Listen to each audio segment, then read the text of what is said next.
These folks don't need a reason to scream, but they were given a good one tonight as Duke and Connecticut battled here in San Antonio, a pair of heavyweights in a national semifinal game that came down to the final couple of possessions. Digger Phelps, Dick Vitale, Jay Billis, Chris Fowler here in San Antonio. It was a classic in that it was competitive, but it'll also be controversial because you had Duke, UConn, and the Zebras also factoring in. One subplot, Mike Krzyzewski trying to tie Dean Smith. 65 all-time NCAA tournament wins. Emeka Okafor, National Player of the Year candidate, sitting out all but 4 minutes of this first half, picking up 2 quick fouls. And then Duhan finds Luol Deng in transition. A quick UConn lead was erased as Duke went on a big 14-1 run. Okafor watching in frustration. But then in the second half, foul trouble for Duke as Shavlik Randolph picks up his 4th foul. And Rashawn Anderson knocks down a big 3 from the wing. They're within 4 on the baseline. Sheldon Williams push off personal foul number 4 for him. Okafor, the block on Deng. Okafor playing with foul trouble. Immediately calls for the ball on the other end. A 9-zip UConn run. And then Williams would foul out with 5 minutes to play. Both Duke big guys on the bench. Duhan trying to carry the team. It was a 7-zip spurt. This was a huge 3 for Anderson when UConn was down 8. Reddick misses the 3. Okafor fouled on the rebound here. The putback is huge. It's a go-ahead for UConn at 76-75. Then Okafor needing 1 of 2 on the line to ice the game, misses the first one in the final seconds. He would step up. He's a 50% free throw shooter. He's 50% in that sequence. Some folks are affected by the Duhan shot, but the final margin is 1. Okafor, a monster second half. Scoreless in the first 20 minutes. 18 points in the second half. 79-78. Okafor carrying Connecticut to the championship game. And Jim Calhoun now 3-0 in final 4 games. We just started out well and thought this was going to be another one of those games. And I had told the kids that the one thing Duke has besides terrific talent, and they've got the champion's heart. And I saw it.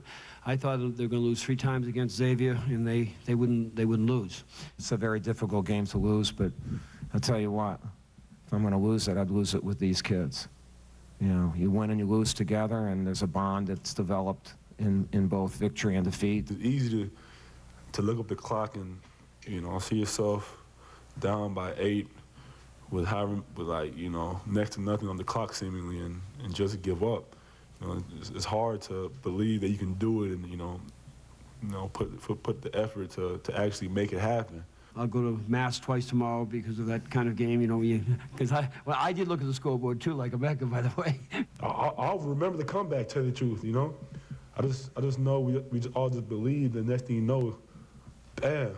You know, we up, game over. I was hopping around and everybody was jumping, we was celebrating. And damn, I forgot the dang question. Man. Second row up front.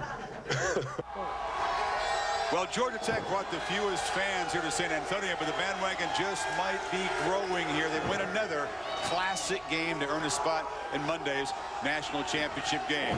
Can a team unranked in the preseason win the national championship? Happened last year with Syracuse. This year's Tech team not only unranked in the preseason, but picked 7th in the ACC. They take on an Oklahoma State team, which had won 21 out of 22 and was the clear favorite coming in. One of the storylines coming in, B.J. Elder for the Yellow Jackets. How healthy would he be with that bad ankle? Well, he wasn't all that effective, just 1 of 4 from the floor in 19 minutes. Jarrett Jack tried to pick up the slack, but he was only 2 of 6. Who would carry the load? Marvin Lewis, the senior, knocking down 4 threes in the first 6 minutes. He had 5 in the first half. Tech led by 7. Then big Luke Shenshire, the Aussie, inside. With his family watching in South Australia, Shenshire played huge, had a double-double. Lewis then would make the nice pass.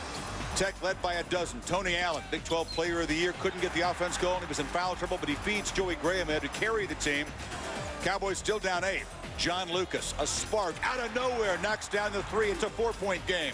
Final 4 minutes. Bynum, frequent late game hero for the Jackets, hits the pull-up shot. A 6-point game. 30 seconds to go. Allen to Lucas. Worked hard to get that 3-pointer. Onions knocks it down to tie the game. Final 10 seconds. You know they're going to Will Bynum. Gets the screen from Shenshire, who was born to set screens. Beats Lucas. Beats the clock. 2 seconds to go. Jackets up. The heave for the Cowboys doesn't go. It's a heartbreaker for Oklahoma State. a 5th consecutive tight win for Paul Hewitt and the Yellow Jackets as Sutton is denied one more time. And one more time, Will Bynum comes through. Did it to Nevada with the circus layup. Did it to Kansas with a 3-pointer in overtime. Does it again to Oklahoma State. The choice for Hewitt and the Jackets in the huddle before that final shot, they say was easy. To me, I didn't feel any pressure. I mean, the only pressure I felt was going into the locker room if I would have missed the shot. I mean, other than that, I didn't feel any pressure. I mean, coming out of the huddle, coach said get the ball about 10 seconds left and run the screen and roll. If somebody bluff or is open, hit them. If not, take the shot. I mean, in my mind, I was thinking take the shot the whole time.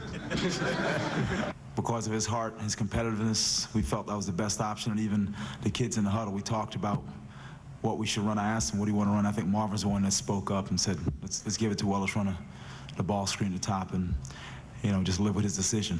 I'm disappointed now, but a month from now, and I look back on the season we had, it was a marvelous year when you win the round robin, you win the tournament in the Big 12, you sweep Oklahoma twice, you beat Texas 3 times, you beat Arkansas, our neighbor, and these kids went 31-4. That's a tremendous season. It certainly is, but for the 3rd time for Eddie Sutton, the quest for a title ends in the semifinals. He's 0-3 in final 4 games, leads the list of coaches with tournament victories without a title at 37, 78, 95, and 04. Well, thanks and welcome to San Antonio. I don't know if they're UConn fans or not, but they're happy. They witnessed an emphatic statement by the preseason #1 team, which ends the season on the mountaintop, joined by Digger Phelps, Dick Vitale, and Jay Billis. We'll hear from these guys on the dominant Husky performance in just a second. You know, great talent carries with it great expectation and a great burden and pressure that's broken apart so many talented teams down through the years. Connecticut had rolled to this Final Four, then rallied past Duke with a 12-zip run of the second half to take on a Georgia Tech team that had played and won 5 tough games to get to this championship game, but just got outgunned tonight by the Huskies. Emeka Okafor and Luke Schenscher, so much focus on this matchup of centers. Okafor a head shorter than the Aussie, but in the early going gets the shot to go.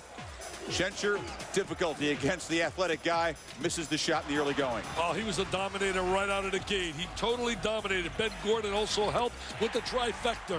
He had 14 points in the first half, fed by Talik Brown. Then it's Gordon beating Okafor for the dunk. Great job on the pick and roll. The releases there, the passes there. Read it well. Tech went to Will Bynum off the bench for a spark. He finds Clarence Moore here. Tech led by a point, but it wouldn't last long. A very quick Connecticut 10-zip spurt as Brown finds Boone for the lay-in. I love Boone. I'll tell you, talk about his tenacity. And Gordon, fake pass, 3, got it.